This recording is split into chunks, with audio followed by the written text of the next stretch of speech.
দুখদে দ্বিতীয়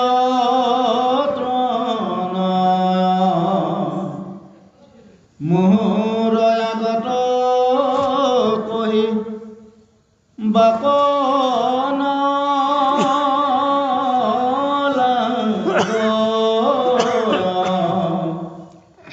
দুখৰ শাস্তি মই কৰিব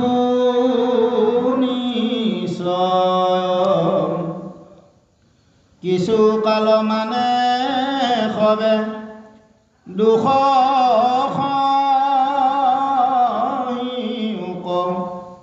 যি কালত মাৰিব তাক শুনিও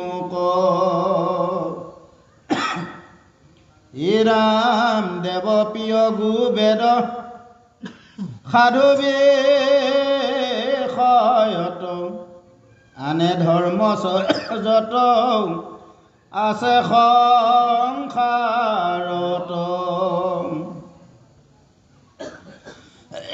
মুহূৰ্ত বিদেশ কৰে পামৰ যিজন শীঘ্ৰে চলিবে কষিতো যমৰ কাৰণ। জয় কৃষ্ণ। পৰম শ্ৰদ্ধা গুৰু সমস্ত আৰু মাতৃ সমস্ত অতি সুন্দৰভাৱে মহাভাগৱতৰ পদচন্দে সপ্তম স্কন্ধৰ মহাভক্তিৰ ৰহস্য তত্ত্ব আৰম্ভ হৈছে। আৰু এই পদত যিটো মহাৰহস্য বৰ্ণনা হৈছে, এই ৰহস্যৰ বৰ্ণনাৰ আঁত ধৰি আমি অকণমান বিগত পাঠৰ শেষত যি বৰ্ণনা আহিছিল তাৰ এটা আভাস আমি আলোচনা কৰিম।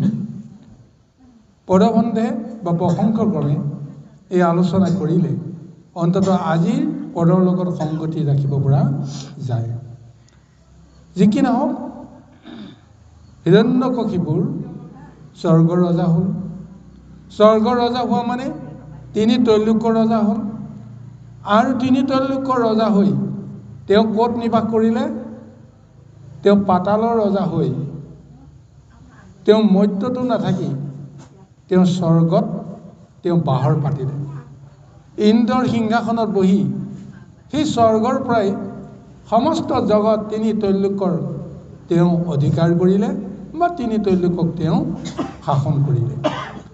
আৰু তাৰপিছত কিছুদিন ভালেই গ'ল, দেৱভোগ কৰিলে, সমস্ত প্ৰজাক পুত্ৰৱতে তেওঁ পালন কৰিলে।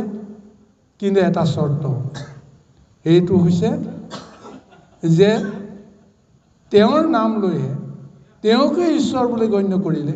তেওঁৰ অনুগত্য স্বীকাৰ যিসকলে কৰে সেইসকলেই হিৰণ্যকশিপুৰৰ বা ৰজাৰ বা ইন্দ্ৰৰ আসনত উপবিষ্ট হৈ আছে কাৰণে তেওঁ নিজকে ইন্দ্ৰ বুলি ঘোষণা কৰিছে।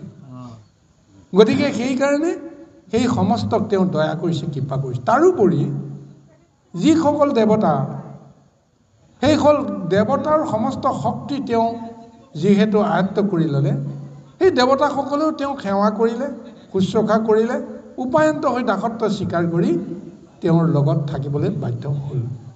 আৰু সেই দেৱতাসকলৰ ফালেও চাই প্ৰথম অৱস্থাত তেওঁ আনন্দৰে তৃপ্তিৰে তেওঁলোকক হাঁহি মাতি লগত বস কৰি ৰখাৰ আনন্দটো পাইছিল। কিন্তু ভোগ কৰি কৰি কৰি কৰি এটা সময়ত যেতিয়া ভোগে আমনি লাগিল, তেওঁ তৃপ্তি নপলালে, ভোগ কৰি আছে, যিমান ঐশ্বৰ্য বিভূতি যিমানে দিব্য ভোগ নকৰক কিয় তেওঁৰ তৃপ্তি পলোৱা নাই। তাৰপিছতে তেওঁৰ সেই অশান্ত যিটো স্বভাৱ পুনৰ জাগ্ৰত হ'ল। আৰু তেতিয়া দেৱকুলক শত্ৰু জ্ঞান কৰিবলৈ আৰম্ভ কৰিলে আৰু দেৱকুলক দেখিলেই নানান ধৰণৰ যন্ত্ৰণা দিবলৈ প্ৰযত্ন কৰিলে। আৰু হিৰণ্যকশিপুৰৰ এই মহা যিটো সন্ত্ৰাস দেৱতাকুলৰ লগত আৰম্ভ হ'ল, সেই দেৱকুলে তেতিয়া হিৰণ্যকশিপুৰৰ পৰা পৰিত্ৰাণ বিচাৰি এতিয়া তেওঁলোকে হাহাকাৰ কৰিলে। সৰ্বশেষত তেওঁলোকৰ অন্তৰাত্মাত ঈশ্বৰৰ জ্ঞান আৰু ধাৰণাৰ কথাটো আহিল।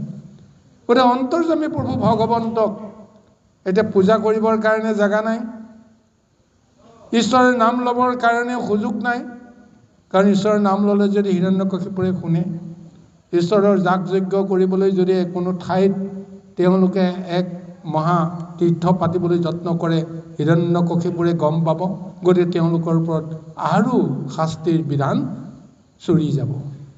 গতিকে তেওঁলোকে নিজৰ মনতে স্মৰণ কৰিবলৈ বাধ্য হ'ল।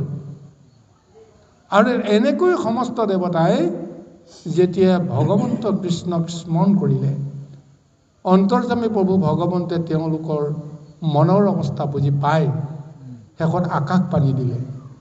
এই আকাশবাণী কেৱল দেৱতাকুলেহে শুনিছে। ইও এটা ডাঙৰ কথা। যদি আকাশত কিবা এটা শব্দ যদি ধ্বনি হয়, সেই শব্দত ধ্বনি তলত থকা আমি সমস্তই শুনিব নাপাম জানো? যিমানবিলাক জীৱ আছে, পাপি তাপি যিয়ে নহওক, সমস্তই শুনিবলৈ পাব। কিন্তু আজি ভাগৱতে বৰ্ণনা দিছে, দেৱকুলে ঈশ্বৰক স্তুতি কৰিছে, ঈশ্বৰে যিটো আকাশবাণী দিছে সেইটো কেৱল এই দেৱকুলে ভগৱন্তক যিসকলে চিন্তন কৰিছে, ধ্যান কৰিছে, তেওঁলোকেহে সেই আকাশবাণীটো শুনিছে। নহ'লেতো ৰাক্ষস কুলেওতো শুনিব পাৰিলেহেঁতেন। গতিকে ৰাক্ষস কুলে শুনা নাই। কিয় শুনা নাই? যে তেওঁলোকে ঈশ্বৰৰ লগত সম্বন্ধই কৰা নাই। তেওঁলোকৰ অৰ্থে এই আকাশবাণী নহয়। আৰু এই আকাশবাণীটোৱে দেৱৰ কুলক আশ্বাসিত কৰিছে যে অনতি পলমে তোমালোকক মই উদ্ধাৰ কৰিবৰ কাৰণে ব্যৱস্থা কৰিম। কাৰণ তোমালোকে যদি একান্ত ভক্ত হিচাপে মোক আজি আশ্ৰয় কৰিলা, এই মহা সংকটৰ সময়ত মই তোমালোকক নিশ্চয় উদ্ধাৰৰ ব্যৱস্থা কৰিম। কিন্তু তোমালোকে দুদিনমান ধৈৰ্য ধৰিব লাগিব। কাৰণ ময়ো সুযোগ পাব লাগিব যে দুষ্ট শক্তি হিৰণ্যকশিপুৰে যিমান তেওঁ উদ্গীৰণ কৰাব তাৰ ওপৰত নিৰ্ভৰ কৰিব মই হিৰণ্যকশিপুৰক কেনেকৈ মহাদণ্ড দিবলৈ কাৰণে মই প্ৰযত্ন কৰিম। অৰ্থাৎ ভগৱন্তেও এই মুহূৰ্তলৈকে হিৰণ্যকশিপুৰৰ দুখ বিচাৰি পোৱা নাই। চিন্তা কৰি চাবচোন বাৰু, কথাটো কিমান ৰহস্যজনক হৈ আছে। হিৰণ্যকশিপুৰে স্বৰ্গ ৰাজ্যত অধিকাৰ কৰি সমস্ত প্ৰজাক তেওঁ শাসন কৰিছে, কিন্তু শোষণ কৰা নাই। গতিকে শাসন কৰি সকলোকে সুখী কৰিব যত্ন কৰিছে। কেৱল এটাই দুৰাত্ম যে ঈশ্বৰৰ নাম নল'বা, ঈশ্বৰ আছে যদি সংসাৰত মই আছোঁ, গতিকে মোৰ নাম ল'বা, যি দিব লাগে মই সমস্ত দিম। এইটোৱে হৈছে তেওঁৰ দুৰাত্মা।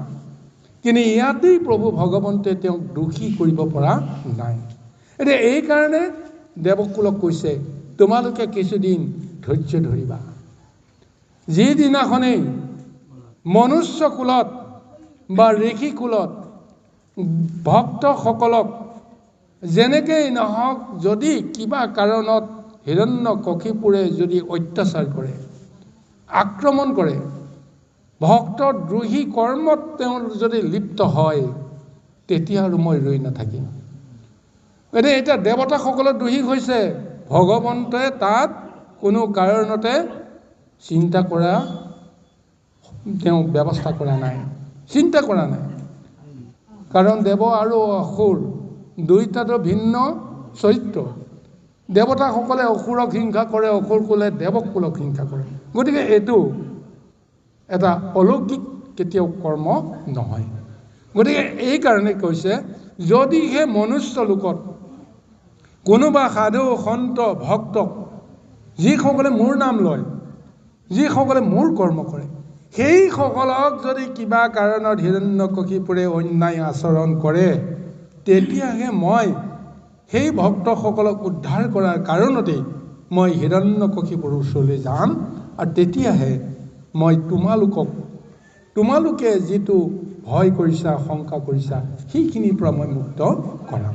গতিকে তোমালোক কিছুদিন ধৈৰ্য ধৰা, এই বুলি পৰম পুৰুষ ভগৱন্তে দেৱতাসকলক আশ্বাসিত কৰিছে। আহক আমি পৰৱৰ্তী পদলৈকে আগবাঢ়ো। কৃষ্ণ বুলি বাহাদেৱাদিক বিদ্বেষ কৰ, তথাপিতো তাৰ মহা ত্ৰেজ সেৱা ব্ৰহ্মাৰ বৰত মহা তেজবন্ত্ৰ ভৈল নিশ্চয় জানিলো সিটো মাৰক নগৈল তাহাৰ উত্তৰ কহোঁ শুনা দেৱচয় যি কালত প্ৰহ্লাদৰ দুহ আশ্ৰয় সিকালত নষ্ট হইবে বুলিলো নিশ্চয় ভকতৰ দুখে মই দূষিত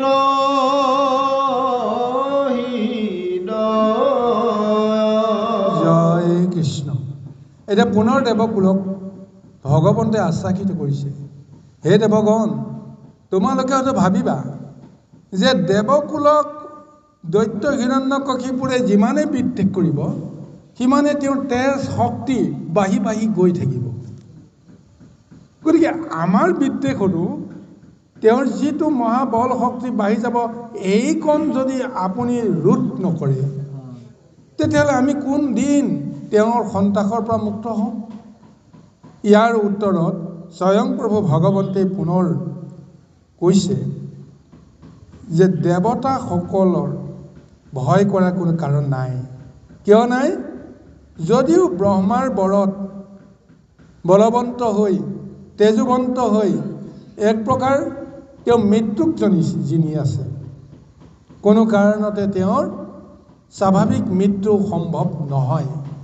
কাৰণ ব্ৰহ্মাই যিটো তেওঁক বৰ দিলে যে দিনতো নমৰে ৰাতিও নমৰে আৰু বাহিৰতো নমৰে ভিতৰতো নমৰে, কোনো অস্ত্ৰ শস্ত্ৰই তেওঁক মাৰিব নোৱাৰে।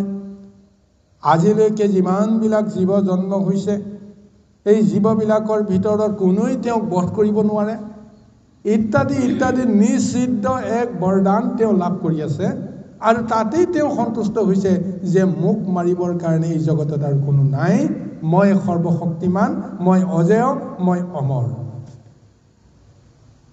তাৰ এটা সুযোগ দি এতিয়া দেৱকুলক প্ৰভু ভগৱন্তে আশ্বাসিত কৰিছে। তেওঁ নিজৰ গৃহতে পুত্ৰৰূপে এজন মহাভক্ত জন্ম হ'বলৈ গৈ আছে। মহাভক্ত প্ৰহ্লাদ হিৰণ্যকশিপুৰৰ পুত্ৰ হিচাপে জন্মগ্ৰহণ কৰিব। যি সময়ত সেই হিৰণ্যকশিপুৰে ভক্ত প্ৰহ্লাদক যেতিয়া অত্যাচাৰ কৰিব, ভক্ত প্ৰহ্লাদৰ যেতিয়া দ্ৰোহ কৰিব, সেই সময়তেই মই হিৰণ্যকশিপুৰক মহাশাস্তি বিধানৰ কাৰণে মই ব্যৱস্থা কৰিম। ভক্ত দ্ৰোহ মই কোনোদিন সহ্য নকৰোঁ। এইকাৰণে বাহিৰত ভক্ত বিচাৰি ফুৰাতকৈ নিজৰ গৃহতেই সেই ভক্তজনক মই অৱস্থিত কৰাম। গতিকে ভগৱন্তে আজি দেৱকুলক এনেদৰে আশ্বাসিত কৰি তেওঁলোকৰ মনত ভয় শংকা সমস্তবিলাক দূৰ কৰিবৰ কাৰণে প্ৰযত্ন কৰি অন্য প্ৰকাৰে ঈশ্বৰত অটল বিশ্বাস লৈ ঈশ্বৰক মহা তপ মহা ধ্যান অতি কঠোৰভাৱে পালন কৰিবৰ কাৰণে যেন তেওঁলোকক এক সুযোগ দিছে বা আজ্ঞা দিছে। আহক ইয়াৰ পৰিণতি কি হ'ব পাৰে। কৃষ্ণ। প্ৰহ্লাদৰ মহিমা কিহু শুনা দেৱগণ,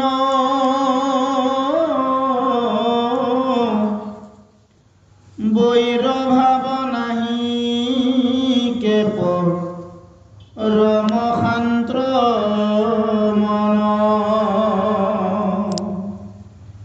জগততে সমতে পৰময়ুত্ৰম, পৰম ভকত মোৰ কেহনো হে সম, ব্ৰহ্মাৰ বৰত দৈত্য বাহিয়াই আশ্ৰয়,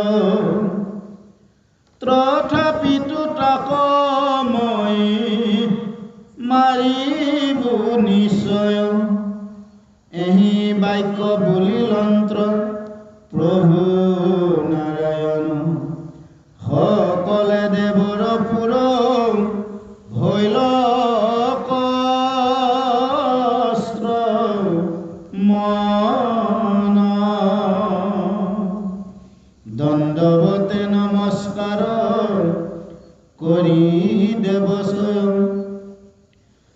মাৰিলে কয় অসুৰ গৈলে পায় সয়ম ভগৱন্ত ঈশ্বৰৰ নিশ্চিত বচন ব্যৰ্থ নুহি কয় তাক জানা দেৱ গান ভৈল দূৰ ভয় দূৰ ভৈল মহা আনন্দিত ৰৈল শুনিও কজুধি স্থিৰ যেন কথা ভৈল শুনা সামাজিক জন এৰায়ন কাম পাতে বচাৰুক ডাকি বোলাৰ ৰাম অ হৰি ৰাম ৰাম অ হৰি ৰাম ৰাম ৰাম। এতিয়া প্ৰভু ভগৱন্তে দেৱতাসকলৰ মনত সমস্ত সংশয় দূৰ কৰিবৰ কাৰণে যিটো উপদেশ দিছে বা যিখিনি তেওঁলোকক ভৱিষ্যতবাণী কৰিছে, এইখিনি শুনি তেওঁলোক আনন্দিত হৈছে হয়, কিন্তু মাজে মাজে তেওঁলোকৰ অন্তৰত দ্বিধাবোধ ৰৈ গৈ আছে। কিয়নো যে পৰম পিতা ব্ৰহ্মাই যিটো বৰ দিলে নিষিদ্ধ বৰ, গতিকে সেই বৰৰ মাজত হিৰণ্যকশিপুৰৰ বধ কেনেকৈ সম্ভৱ হ'ব, এনেকুৱা এটা ভাৱনা তেওঁলোকৰ অন্তৰত যেতিয়া জাগি উঠিছে, অন্তৰ্যামী প্ৰভু ভগৱন্তে কথাটো বুজি পালে। সেইকাৰণে অন্তৰ্যামী প্ৰভু ভগৱন্তে তেওঁলোকৰ মনৰ শংকা দূৰ কৰিবলৈ পোনে পোনে উল্লেখ কৰিছে। হে দেৱগণ, তোমালোকে শুনা, যদিও ব্ৰহ্মাই তেওঁক নিষিদ্ধ এক মহাবৰদান দি তেওঁক অমৰত্বৰ সদৃশ কৃপা কৰিলে, যাক লৈ আজি হিৰণ্যকশিপুৰ মহাবলীয়ান হৈ আছে, কিন্তু তাৰ মাজতে মই সুযোগ লৈ তেওঁক নিশ্চয় বধ কৰিম। স্বয়ং প্ৰভু ভগৱন্তে আজি সিদ্ধান্ত দেৱকুলক দিব লগা হ'ল, আৰু দেৱকুলে ভগৱন্তৰ এই আশ্বাস শুনি তেতিয়াহে তেওঁলোকৰ মনৰ পৰা সমস্ত শংকা দূৰ কৰিলে আৰু ভগৱন্তৰ নাম লৈ ভগৱন্তক সেৱা কৰি দণ্ডপতে পৰি প্ৰণিপাত কৰিছে। আৰু যেতিয়া আকাশবাণী শেষ হৈ গ'ল, লাহে লাহে আনন্দ মনেৰে তেতিয়াহে দেৱকুলে নিজ নিজ স্থানলৈকে গমন কৰিছে। চাওক, কি এক পাৰমাৰ্থিক আধ্যাত্মিক লীলা। ভগৱন্তেই সমস্ত সৃষ্টি কৰিছে। এতিয়া আমি ব্ৰহ্মাক দুখ দিব পাৰোঁ যে ব্ৰহ্মাই হিৰণ্যকশিপুৰক এনেদৰে নিষিদ্ধ মহাবৰদান দিব নালাগিছিল। দৈত্যক এই মহাবৰদান দি জগতৰ কি লাভ হ'ব? হয়তো আমি তেনেদৰে ভাবিব পাৰোঁ, কিন্তু ভগৱন্তৰ দৃষ্টিত বেলেগ এটা দৃশ্য চলি আছে। কাৰণ গোটেইখিনি কৰ্মটোতো ভগৱন্তে কৰে। ব্ৰহ্মাই যে হিৰণ্যকশিপুৰক যে মহাবৰদান দিলে, সেই বৰদানটোক যদি আমি দুখ বুলি ধৰোঁ, কিন্তু স্বয়ং প্ৰভু ভগৱন্তে আকৌ হিৰণ্যকশিপুৰৰ অন্তৰাত্মাতেই ঠাই লৈ বহি আছে। এইটো কি ক'ব? স্বয়ং প্ৰভু ভগৱন্তেই তেওঁক ইমান শক্তি দি আছে, ইমান দিব্য ভোগ দি আছে, আৰু হিৰণ্যকশিপুৰৰ জৰিয়তে সেই দিব্য ভোগ যেন স্বয়ং প্ৰভু ভগৱন্তে নিজেই গ্ৰহণ কৰি আছে, খাই আছে। এই কথাটোকোতো আমি আধ্যাত্মিকভাৱে আমিতো জানিব লাগিব। যিজনে দেহৰ ভিতৰত সোমাই আছে সেইজনেই সমস্ত ভোগ নকৰে আৰু কোনে কৰে? গতিকে হিৰণ্যকশিপুৰক বৰদান দিয়াৰ কাৰণত ব্ৰহ্মাক কেতিয়াও প্ৰভু ভগৱন্তে দুখ ধৰিব নোৱাৰে।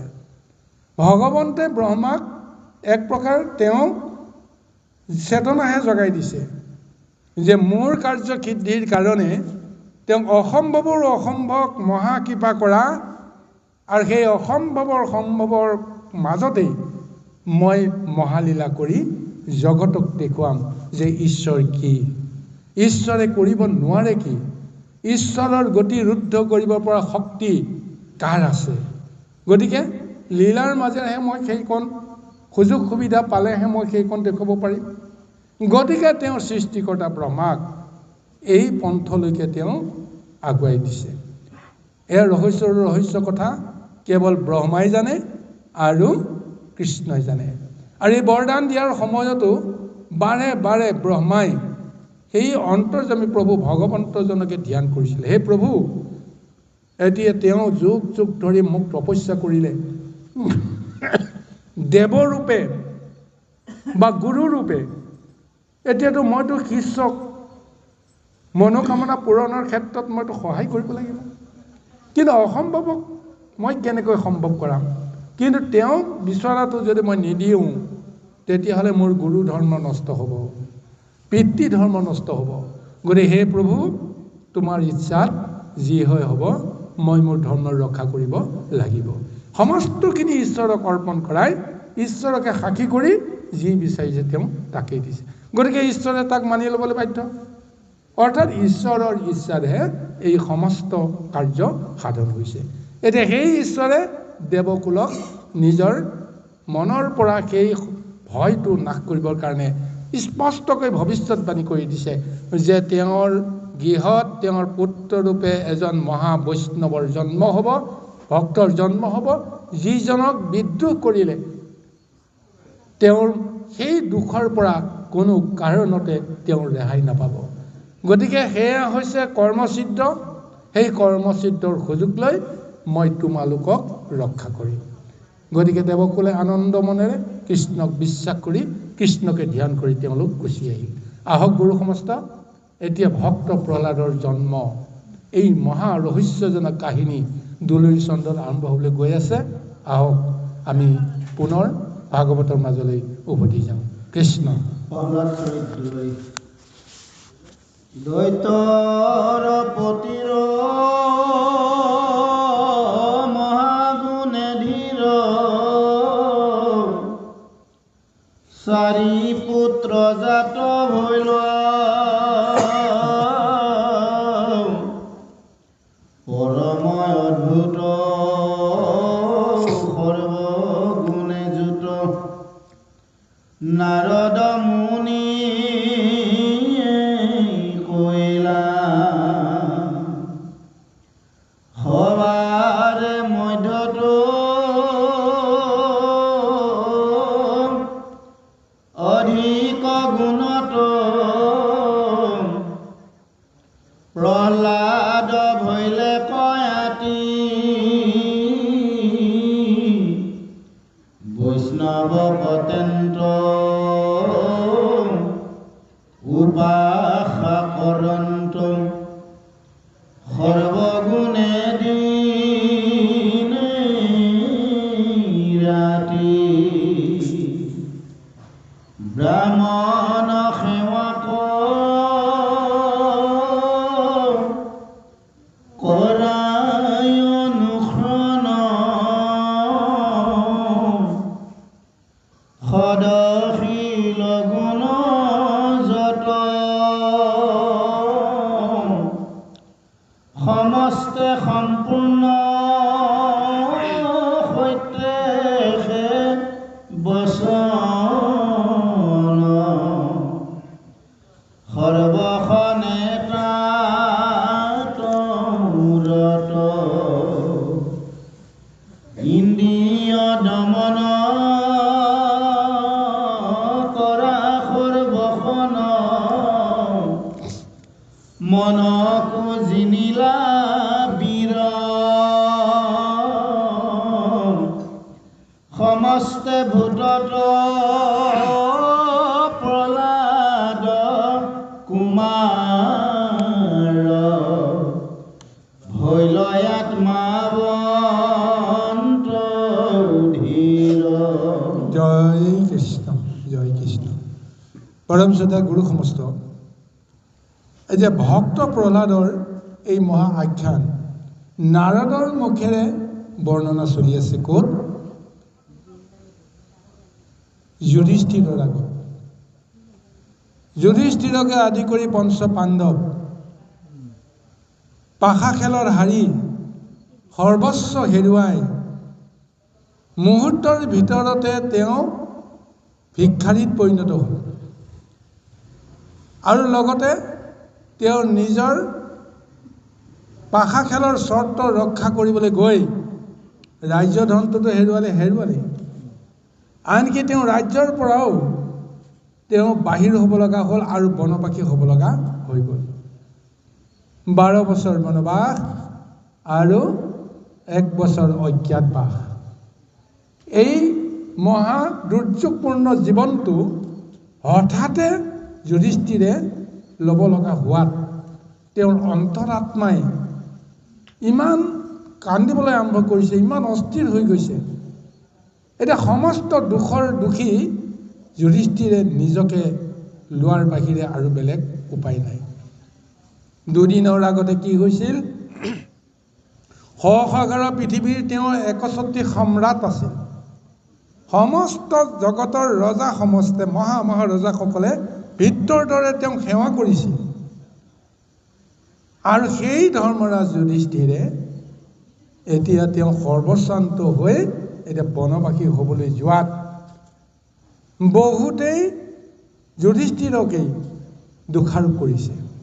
কিয় যুধিষ্ঠিৰে পাশা খেলিব লাগে দুৰ্যোধনৰ লগত, শকুনিৰ লগত? কিয় পাশা খেলিব লাগে? তেওঁলোক অধাৰ্মিক, তেওঁলোক মহা অহংকাৰী, তেওঁলোক শোষণকাৰী ইত্যাদি তেওঁলোকৰ পৰিচয় আছে। কিন্তু তুমিতো ধৰ্মৰাজ, ধৰ্মৰ প্ৰতীক, তুমি সত্যবাদী, তুমি কিয় যোৱা পাশাত তুমি নিজকে কিয় জড়িত কৰালা? এতিয়া সৰ্বস্ব হেৰুৱালা।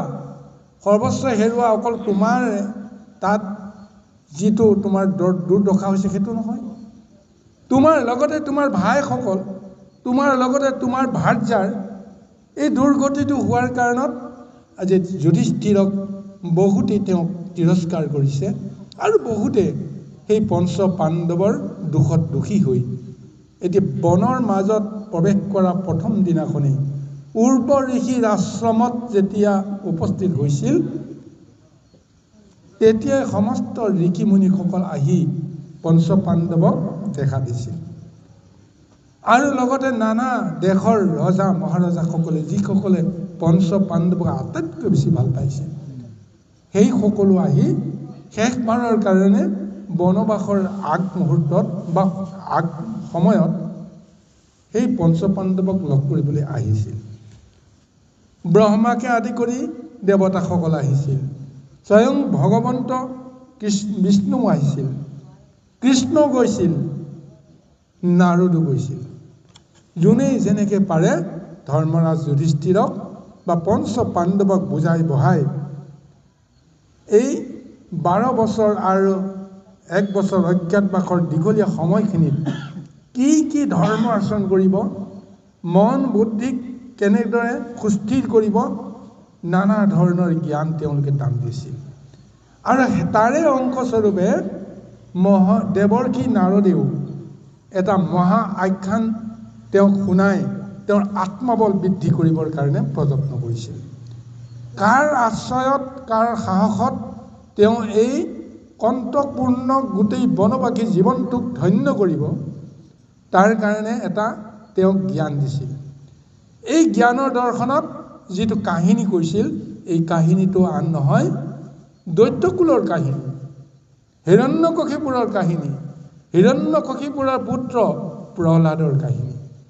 5 বছৰ বয়সতেই সেই প্ৰহ্লাদে আনৰ পৰা নহয় নিজৰ পিতৃৰ পৰাই কিমান দুৰ্যোগ ভুগিব লগা হ'ল, তাৰপিছতো সেই প্ৰহ্লাদে কেনেকৈ আত্মসংযমেৰে ধৈৰ্যৰে নিজকে চম্ভালি লৈছিল।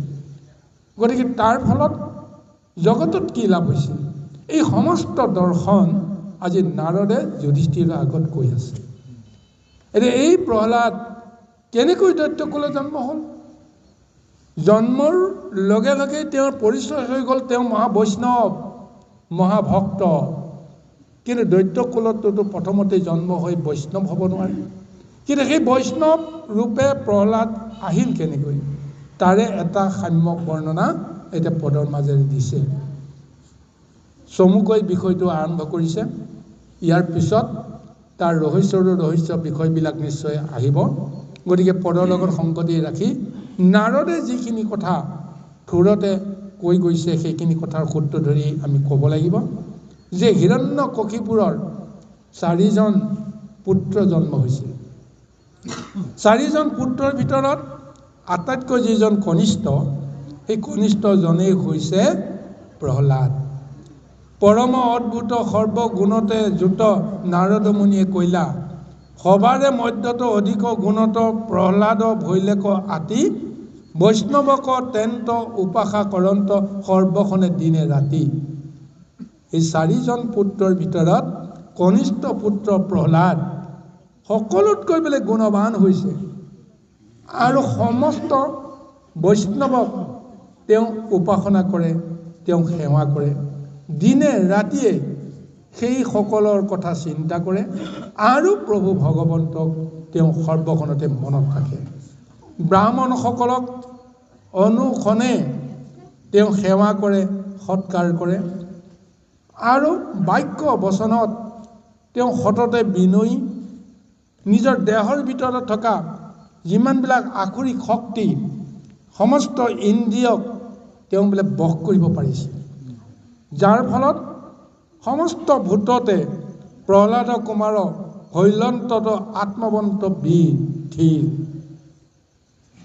প্ৰকৃতিত যিমানবিলাক জীৱ আছে এই জীৱবিলাকৰ ভিতৰত প্ৰহ্লাদ হৈ পৰিল সকলোতকৈ আত্মবন্ত। নিজৰ আত্মাক শাসন কৰিব পৰা, আত্মাক বশ কৰিব পৰা এনেকুৱা এক মহাশক্তি জন্মগতভাৱেই প্ৰহ্লাদে লাভ কৰিছিল আৰু সেই গুণেৰে গুণান্বিত হৈ তেওঁৰ যশ কীৰ্তি সমস্ততে আপোনা আপুনি বিয়পি গৈ আছে। এনেদৰে আজি প্ৰহ্লাদ কুমাৰৰ বৰ্ণনা নাৰদৰ মুখেৰে যুধিষ্ঠিৰে শুনিবলৈ তেওঁ সক্ষম হৈছে। আহক আমি পুনৰ পদৰ মাজলৈকে আগবাঢ়ো। জগতৰ পক্ষ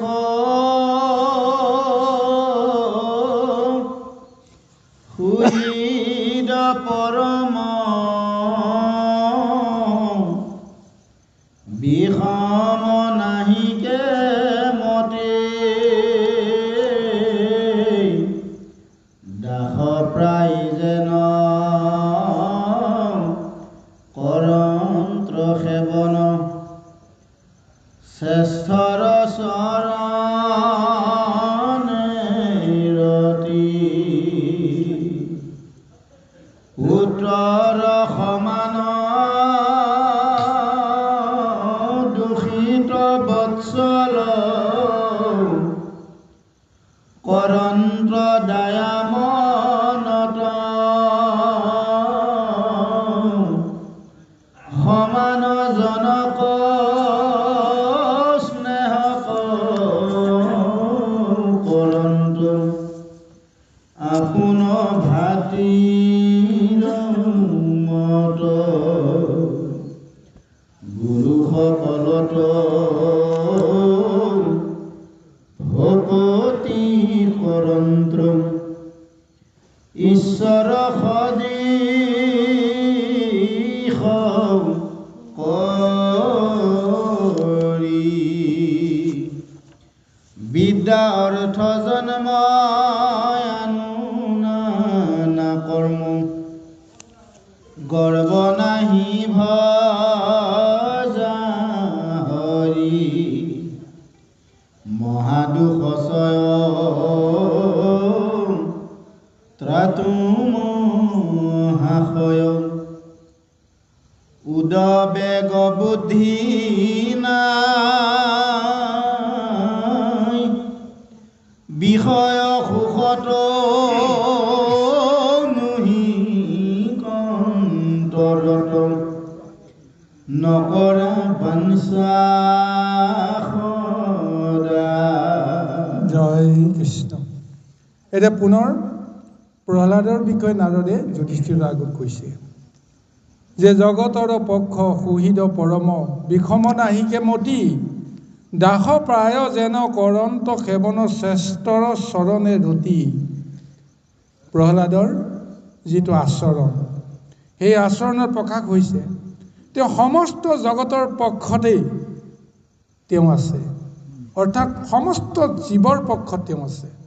কোনোবা যদি দুখ পাই আছে, সমস্ত জীৱইতো মায়া সংসাৰত কেৱল দুখেই ভুঞ্জি থকাটোৱেই প্ৰধান এটা লক্ষণ। কোনো জীৱই ক'ব নোৱাৰে যে মই কোনোদিন দুখ পোৱা নাই।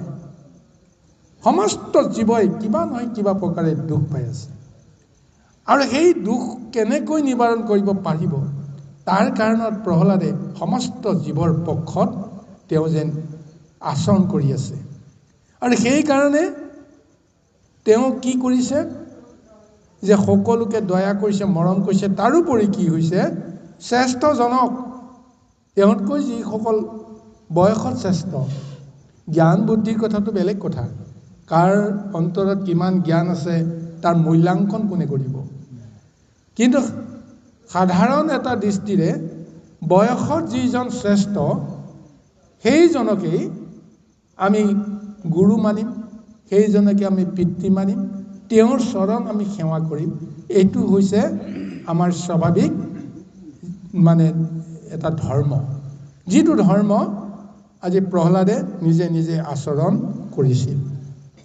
পুত্ৰৰ সমান দূষিত বৎসল কৰন্ত দায়াত মনত, সমানজনক স্নেহ কৰন্ত আপোন ভাতৃৰ মত।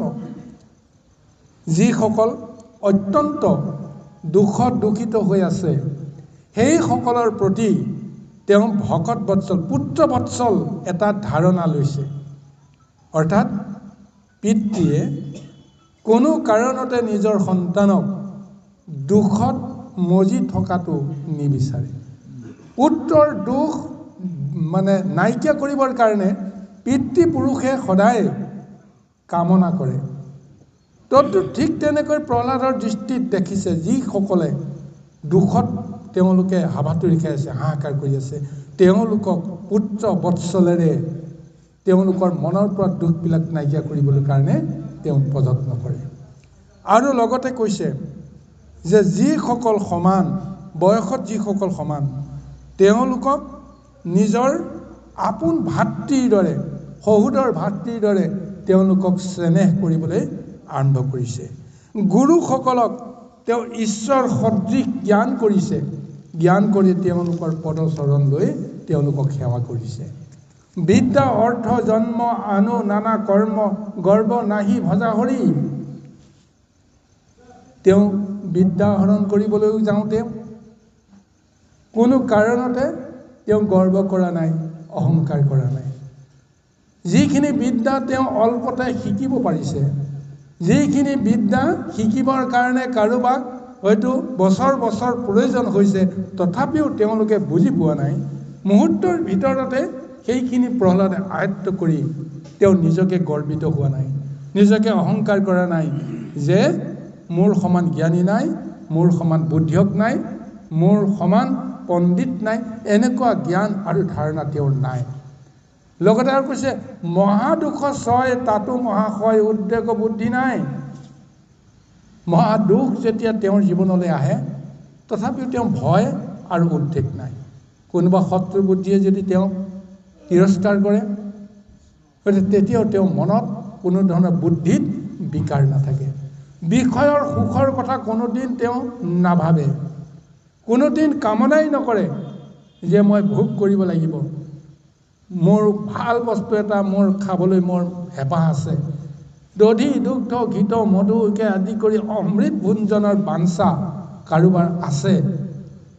কিন্তু প্ৰহ্লাদে কোনো কাৰণতে সেইবিলাক তেওঁ বাঞ্ছা কৰা নাই। নাই যদিও যি পাইছে সেয়া ঈশ্বৰৰ প্ৰসাদ বুলি তেওঁ আনন্দ মনেৰে গ্ৰহণ কৰি আছে। এতিয়া এই প্ৰহ্লাদৰ যিটো স্বভাৱ, চৰিত্ৰ, প্ৰকৃতি আজি নাৰদে যুধিষ্ঠিৰক ধৰ্মৰাজক কৈ আছে। চিন্তা কৰি চাওক, দৈত্যকুলত জন্ম হোৱা দৈত্য শিশুৰ এইটো আচৰণ হ'ব পাৰেনে? যদি বৈষ্ণৱ কুলত জন্ম হ'লহেঁতেন বেলেগ কথা। গতিকে কি মহাশক্তিৰে আজি দৈত্য কুলত জন্মগ্ৰহণ কৰা প্ৰহ্লাদৰ এনেকুৱা এক অৱস্থাত উপনীত হোৱাত কোনে সহায় কৰিলে? কিয় কৰিলে? তাৰ পৰমাৰ্থ বিচাৰত যদি আমি কওঁ যে যি হিৰণ্যকশিপুৰে আজি প্ৰহ্লাদক তেওঁ নানা ধৰণৰ শাস্তি দিছে, এইটো এটা বেলেগ দিশ। কিন্তু তেওঁৰ ব্ৰহ্ম শক্তিৰে ব্ৰহ্মবীৰ্যেৰে প্ৰহ্লাদৰটোতো জন্ম হৈছে। তেতিয়াহ'লে প্ৰহ্লাদৰ দৰে মহাভক্তই দুৰ্জনৰ বীৰ্যেৰে জন্মগ্ৰহণ কৰাটো কিমান ৰহস্যজনক হ'ব পাৰে চিন্তা কৰি চাওকচোন। যাৰ কাৰণত আনক দেখুৱাবলৈহে বা মায়া সংসাৰ ডুবি থকা সকলক দেখুৱাবৰ কাৰণে হিৰণ্যকশিপুৰক দৈত্য সজাইছে। কিন্তু প্ৰকৃতপক্ষে হিৰণ্যকশিপুৰ দৈত্য নহয়।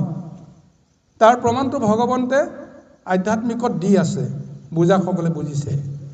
কাৰণ প্ৰভু ভগৱন্তে জগতত থাকিবলৈ জাগা বিচাৰি নাপায়, হিৰণ্যকশিপুৰৰ গৰ্ভতেই তেওঁ স্থান লৈ আছে। তেতিয়াহ'লে যি স্থানত প্ৰভু ভগৱন্তে কোনো দিন নেৰে, ত্যাগ নকৰে, সেই স্থানটো কিমান পুণ্যৱন্ত হ'ব? এক নম্বৰ ৰহস্যটো সেইটোৱেই।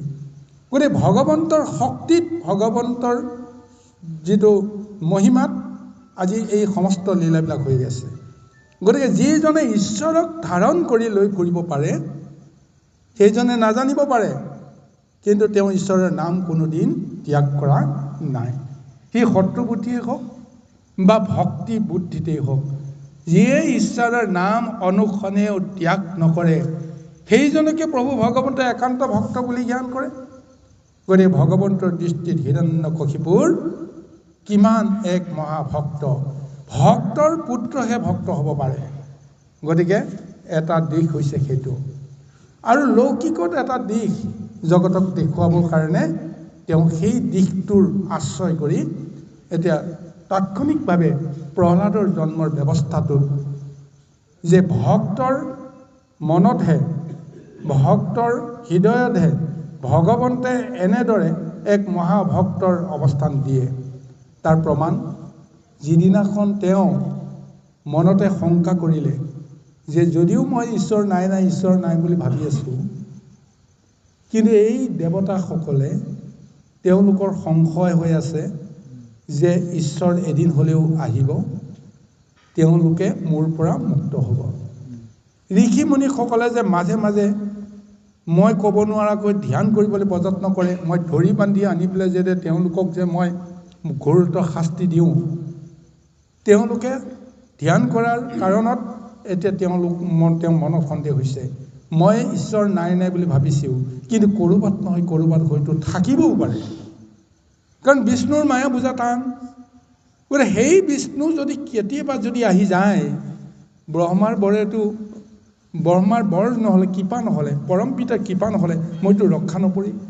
গতিকে নাই, মই ব্ৰহ্মাক সন্তুষ্ট কৰি মই অমৰত্ব বৰটো ল'ব লাগিব।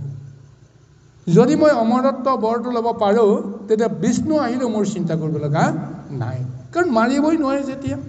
গতিকে সেই অমৰত্ব বৰ বিচাৰি তেতিয়া তেওঁ ৰাজ্যৰ পৰা তেওঁ বনলৈকে যোৱাৰ সংকল্প কৰিলে।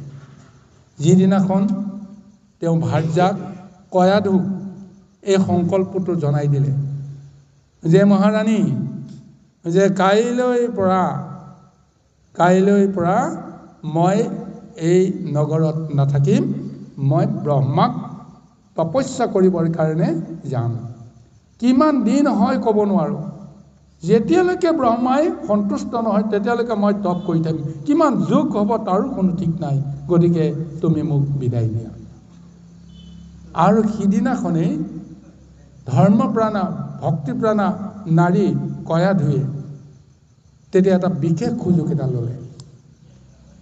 সেই সুযোগৰ সূত্ৰত তেওঁ নিবেদন কৰিলে, হে স্বামী, আপুনিতো মোৰ কথা কোনো দিন গুৰুত্ব দিয়া নাই, মোক ভাৰ্যাক হিচাপে আপুনি লগত ৰাখিব পাৰে, কিন্তু মোৰ মনৰ যিখিনি বাসনা কোনো দিন আপুনি স্বীকাৰ কৰা নাই বা স্বীকৃতি দিয়া নাই। গতিকে আপুনি যিহেতু মোক এৰি থৈ গুচি যাব,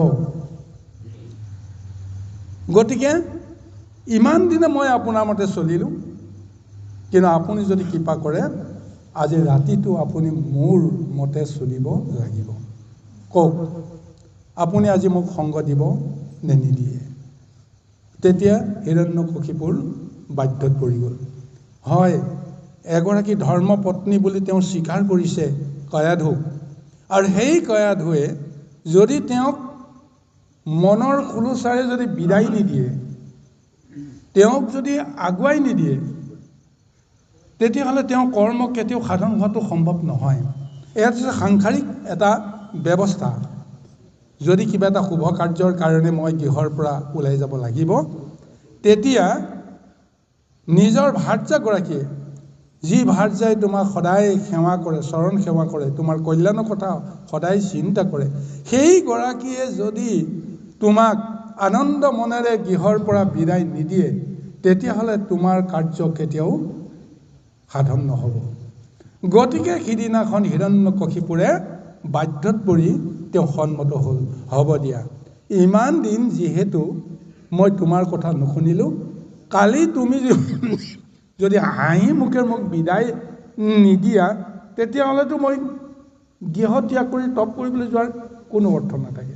গতিকে আজি মই তোমাৰ কাৰণতে তোমাৰ হৈয়ে মই আজি চলি যাম। তাৰপিছত আনন্দ মনেৰে সেই ৰাতিটো হিৰণ্যকশিপুৰে কয়াধুৰ কক্ষত তেওঁ যেতিয়া ৰৈ গ'ল, ইফালে কয়াধুৱে কি কৰি আছে? কয়াধুৱেতো সদায় বিষ্ণুক পূজা কৰে, বিষ্ণুক আৰাধনা কৰে। এতিয়া সেই কয়াধুৱে বিষ্ণুক আৰাধনা কৰি থকাৰ সময়তো হিৰণ্যকশিপুৰে চাই থাকিব লগা হ'ল। চাই আছে, তেওঁ বাধা দিব নোৱাৰে, তেওঁ বাক্যত বন্দী। আৰু এনেদৰে মাজনিশা যেতিয়া প্ৰায় পূজা সমাপ্ত হৈছে, সেইখিনি সময়তে এটা পক্ষীয়ে মাত দিছে দূৰত, নাৰায়ণ নাৰায়ণ নাৰায়ণ। এই শব্দটো যেতিয়া ধ্বনি হ'ল, কয়াধুটো তেতিয়াতো মন্ত্ৰমুগ্ধ হৈ আছে, তেওঁ ভালকৈ শব্দটো শুনা নাই। তেওঁ যেতিয়া এই শুভক্ষণত এই পক্ষীটোৱে কি বুলি মাত দিছে, এই বুলি তেওঁ জানিব উৎসুক কৰি, এতিয়া লগতেতো স্বামী আছে, স্বামীয়েতো পূজা কৰা নাই। গতিকে হিৰণ্যকশিপুৰে কৈছে, হে স্বামী, এই পক্ষীটোৱে কি কৈছে? তেতিয়া হিৰণ্যকশিপুৰে কৈছে, নাৰায়ণ। তাৰপিছত কয়াধুৱে কৈছে যে কি ক'লে যে নাৰায়ণ। সেইখিনি সময়তে আকৌ পক্ষীটোৱে মাত দিছে, যে আকৌ মাত দিছে, পক্ষীটোৱে কি বুলি কৈছে? কৈছে নাৰায়ণ। এতিয়া নাৰায়ণ নাৰায়ণ তিনিবাৰ উচ্চাৰণ হিৰণ্যকশিপুৰৰ মুখৰ পৰা অজানিতে আহি গ'ল, আৰু যজ্ঞৰ সমাপ্তিত নাৰায়ণ নামটো ধ্বনিত হোৱাৰ কাৰণত যজ্ঞ সফল হৈ গ'ল কয়াধুৰ। এয়া হৈছে ৰহস্য।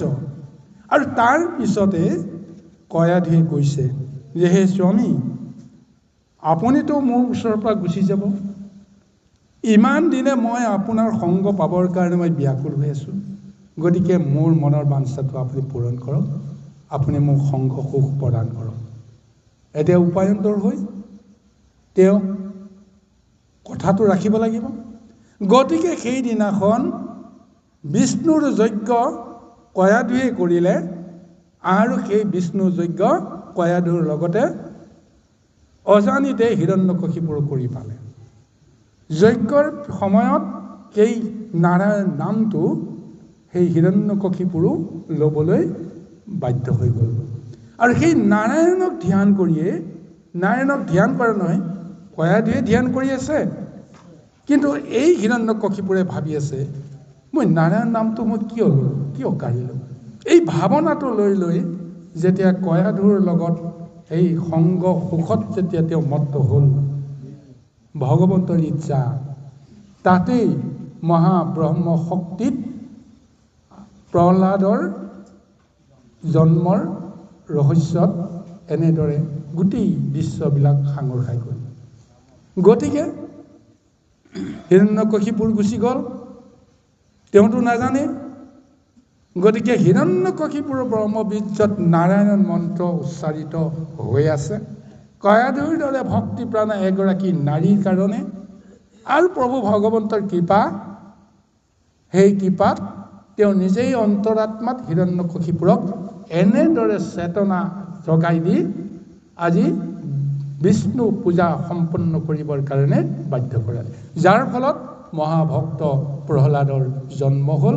আৰু সেই মহাভক্ত প্ৰহ্লাদ জন্ম হৈ তেওঁ দেৱত্ব বা মনুষ্যত্ব, সাধু, সন্ত, ঋষি, ব্ৰাহ্মণ এই সমস্ত চৰিত্ৰ তেওঁ ধাৰণ কৰি আহিছে।